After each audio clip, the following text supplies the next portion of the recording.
Hello and नमस्ते, welcome back to my in a new video. आज फेरि पनि तपाईहरुको लागि स्वागत छ। आज हामीले इंग्लिश सेटबाट चाहिँ विभिन्न किसिमका नेपालीमा रहेका शब्दहरूलाई चाहिँ इंग्लिशमा कन्भर्ट गर्नेछौं।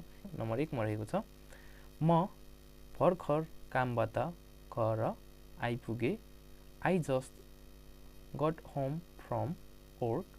नम्बर 2 मा बेलुकाको खाना कति बजे खानुहुन्छ? What time do you have dinner? अनि हामीले जस्तो क्वेशनहरु छ इन्भर्टेड कमा छ भने इन्भर्टेड कमाहरुलाई ख्याल गर्नुपर्छ।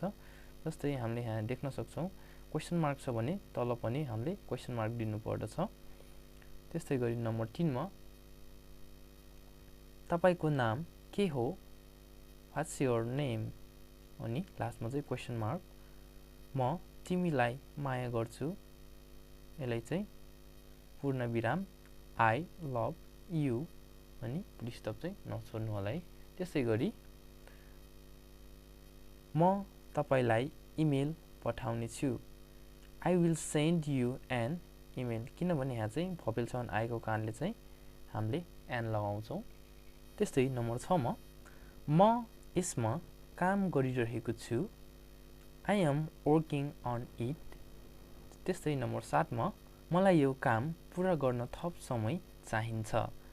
I need more time to complete this task। त्यस्तै नम्बर 8 मा तिमीलाई भेटेर खुसी लाग्यो। Nice to meet you। त्यसै गरी नम्बर 9 मा Where is the nearest hotel? Question mark सबैभन्दा नजिकको होटल कहाँ छ? क्वेशन मार्क प्रश्नवाचक चिन्ह राख्नु पर्छ। त्यस्तै गरी अन्तिम प्रश्न के म छुट पाउन सक्छु? Can I get a discount? प्रश्नवाचक चिन्ह चाहिँ नबिर्सनु होला।